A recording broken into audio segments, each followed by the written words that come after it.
et la société Péris, partenaire du rugby languedocien, vous présente Série Rugby.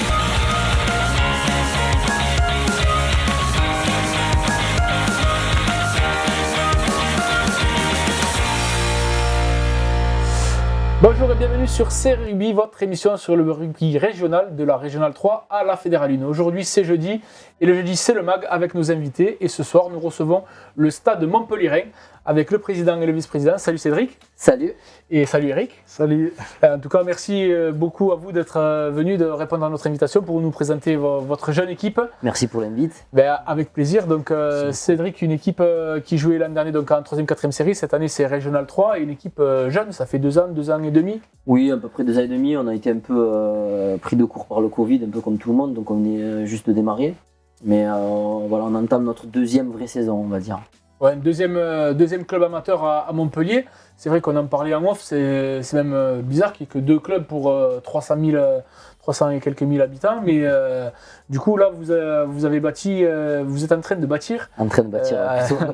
Vous avez trouvé tout ce qu'il fallait, des dirigeants, des bénévoles, des joueurs. Déjà pour commencer. Voilà, ouais, ça se fait progressivement, petit à petit. Heureusement qu'on a des dirigeants, ouais, des vaillants, on va dire. Hein. C'est des joueurs qui jouaient, que vous connaissiez quand vous étiez joueur Alors, d'anciens joueurs, mais pas que.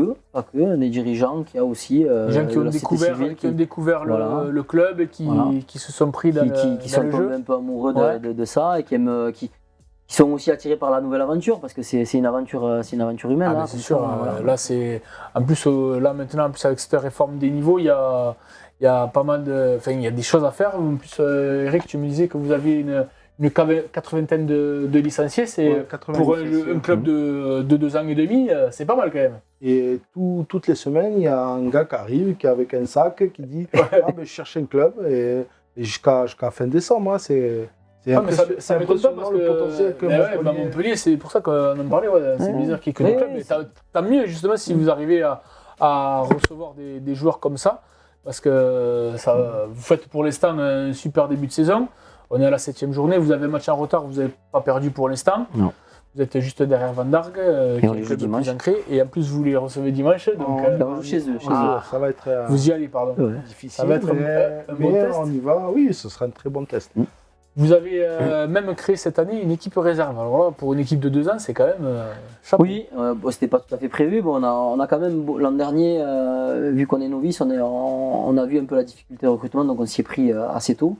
Et du coup, on s'est retrouvé fin juillet avec pas mal de licenciés, donc on a pris la décision de monter une équipe réserve. C'est bien, puis ça intéresse tout le monde, c'est important, tout le monde reste mobilisé tout au long de la saison. Voilà, tout le monde, et ce qu'il y a de bien, c'est qu'on avait un peu peur c'est pas l'amalgame entre la réserve et la première. Ouais. Et là, c'est génial. Par exemple, il y a eu un match amical à Murviel, à côté de Véziers. Ouais. La première est venue les voir le samedi. Le lendemain, il y a la réserve qui est venue à Roquemort voir la première.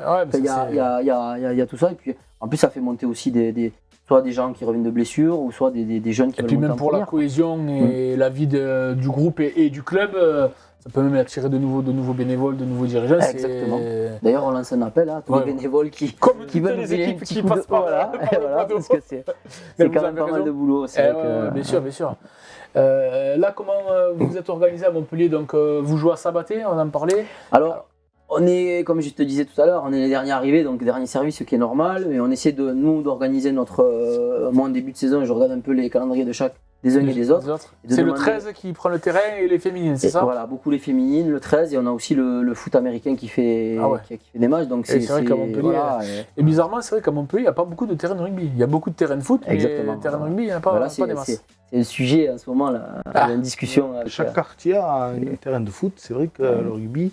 Bon, après, ça va venir, on est là pour ça. Mais surtout, si vous performez, ça va nous inciter. La mairie nous aide de plus en plus, et puis à nous aussi à pérenniser le club de façon à montrer qu'on sera. Si vous leur montrez, généralement, les mairies, surtout dans les grandes villes, d'ailleurs, on a discuté il n'y a pas longtemps avec l'adjoint au maire de Béziers par rapport à notre ancien club. Surtout si vous leur montrez que ça s'inscrit dans la durée et que c'est pas. Ils vont vous faire confiance et vous attribuer des installations clubhouse. Pas encore, non. On est vraiment les petits poussés, on n'a pas de clubhouse. On arrive. Mais progressivement, ils nous accordent des petites choses. Donc les résultats de cette année, déjà, en tout cas de ce début de saison, ça peut être. Peut nous aider. Et on en parlait des projets aussi, l'école de rugby peut-être, ça va surtout ça, je pense, ça peut aussi les convaincre. Oui, alors là aujourd'hui nous on a un projet sur l'école de rugby. Bon là on devait lancer une école de rugby, mais au final encore une fois c'est beaucoup de travail. Oui. On peut pas s'éparpiller. Les éducateurs, les bénévoles, voilà. il faut... Donc on envoie nos jeunes là, sur il y a un petit club Juvignac là, qui est une très très bonne école de rugby. Oui, c'est que une école de rugby d'ailleurs. Ouais, voilà. Ils s'arrêtent en cadet, enfin, juste avant le cadet. Donc nous, le projet c'est de créer déjà cadet junior pour continuer la progression de Juvignac, parce que ça manque un petit peu. Et puis in fine, bien sûr, qu'il y a une école de rugby une autre école de rugby à Montpellier, parce qu'il y a sur le bassin, bien sûr. Il y a, voilà, il y a plein de gamins qui veulent s'amuser, quoi. Et c'est vrai que le MHR est un peu saturé à ce niveau-là. Puis après, le MHR aussi, ils doivent certainement, sur les petites catégories, ils doivent peut-être pas regarder, ils prennent peut-être un peu tout, mais après, puis après ils ont des standards effectivement, des prérequis, on va dire, pour amener les joueurs en pro. Et tout le monde ne devient pas pro, donc voilà. Mais au contraire, en plus, vous en récupéreriez certainement certains qui ne garderaient pas, en plus. Ce qui est bien, c'est que nous, plus ça va, en espérant bien structurer le club, à long terme, avoir un club semi-pro à Montpellier, de façon que les personnes qui n'arrivent pas à percer en professionnel puissent se rabattre et avoir une identité montpelliéraine pour pouvoir continuer avec cette même ambiance, toujours... Voilà. Bien sûr, ça c'est l'objectif à long terme. À long terme. Peut-être on sera plus là. Nous on est là en fait pour bien mettre les bases. C'est le plus important, les fondations. Exactement, les fondations, de façon que le club soit pérenne et le lancer qui soit encore là dans 10, 15, 20 ans. C'est le but, quoi. C'est pas que dans 3 ou 4 ans, voilà, Montpellier soit éteint. Non, pas du tout.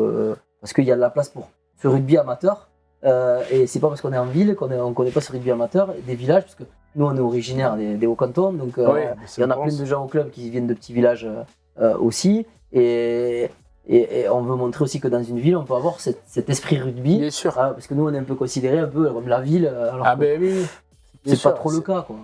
Voilà. Vous gardez l'esprit originel du rugby. Voilà, exactement. Au niveau, on n'en a pas parlé des seniors, au niveau du staff, c'est composé comment? Vous avez préparateur physique, tout ça? Alors, notre coach est un préparateur physique, Christophe Silvestrini, qui est aussi préparateur physique, c'est son métier. Et qui est entouré par Cyril Montemont et Aurélien, qui est un ancien joueur du Stade Montpellier, justement, qui est passé coach. Il y a aussi la réserve aussi qui est coaché par un joueur qui joue, qui est encore joueur et qui entraîne la réserve, qui s'appelle Cédric aussi. Et on a un manager sportif, Hervé Boudaoui, ancien joueur c'est chilien de l'époque. C'est son grand frère. Voilà, donc voilà pour la partie sportive un petit peu. Voilà, et puis bon, Eric qui est un ancien joueur. Il peut mettre top 16. Tu mets un peu les mains dans le cambouis de temps en temps. Voilà. Mais bon, voilà, ça se passe bien, quoi, avec Christophe gère bien son staff. Cette année, les ambitions, Eric, on veut faire les phases finales, on veut se qualifier au moins. On va se qualifier, on va faire match par match parce qu'on ne veut pas faire les mêmes bêtises que les 2 années précédentes et pas s'enflammer. Donc après, l'objectif c'est de faire les phases finales et surtout que les gars se régalent, quoi, qui se régalent sur le terrain, tout ça. Et après, faire passer le message. Quelques dirigeants de plus, de façon, vu qu'on a la réserve cette année qui démarre. Et en plus, comme Régional 3, vous êtes mélangé avec Régional 2, donc vous ne doublez pas le dimanche, il faut ça part dans des voilà. C'est ça qui est un peu... Et moi après, sur les objectifs, je parlais... oui, effectivement, il faut qu'on soit... Ça serait une déception de ne pas faire la phase finale. On n'a pas demandé aussi les joueurs, la moyenne d'âge. Alors, c'est plutôt... on a un mix des deux, et c'est ce qu'on recherche. Bon, même si on a plus de jeunes quand même, parce qu'on est à Montpellier, c'est 1000 étudiants, je crois qu'il y a presque 5000 étudiants. Bon, voilà, ma deuxième ligne, la moyenne d'âge est de 19 ans, quoi. C'est joli, c'est jeune équipe. Au début, j'étais surpris, je ne savais pas si ça allait faire la maille, quoi. Mais c'est ça aussi. Et puis j'ai d'autres joueurs qui sont plus expérimentés. Il en faut pour faire monter justement ces jeunes et créer une dynamique. Voilà. Bon, mais c'est parfait. Super. Eric, tu veux rajouter quelque chose? Moi, je suis motivé pour ce club, quoi, avec Après, il y a Michel Nicolas aussi qui est vice-président. Ah oui, c'est vrai qu'on n'a pas parlé de la création du club. Voilà. À l'origine, il y a un monsieur qui s'appelle Michel Nicolas, qui était ancien président de la Grande Motte il y a une dizaine d'années, une quinzaine d'années, et voilà, qui nous a aidé énormément sur ce projet. Voilà, parce que Eric est vice-président, moi je suis président, mais ça aurait pu être l'inverse. Ouais. Michel on se partage les tâches, quoi. Voilà. Et voilà, à un moment donné, il faut bien organigrammer. Oui, bien sûr. Et l'encadrement, qui est génial aussi. Les bénévoles, je ne peux pas dire tous les noms là. C'est sûr, mais des dirigeants. Mais c'est bien que ça peut inciter des gens à vous rejoindre, en tout cas, que le club et l'encadrement vivent bien. C'est important. Puis c'est important. Comme on l'a déjà dit, mais qu'il y ait un deuxième club à Montpellier, ça semble une évidence et il faut réussir à le maintenir et à le fortifier pour que ça dure longtemps. Ouais, pour développer le rugby dans cette région, quoi. Oui, bien sûr. Les gars qui nous ont aussi aidés à démarrer au départ, après qui se sont retirés quand la machine a été lancée, quoi. Et il y a toujours... ouais. Eh bien, en tout cas, merci beaucoup, messieurs, d'être venus. Merci d'avoir présenté donc, le Stade Montpellierin ce jeudi pour cette émission. On se retrouve demain pour les pronostics des séries.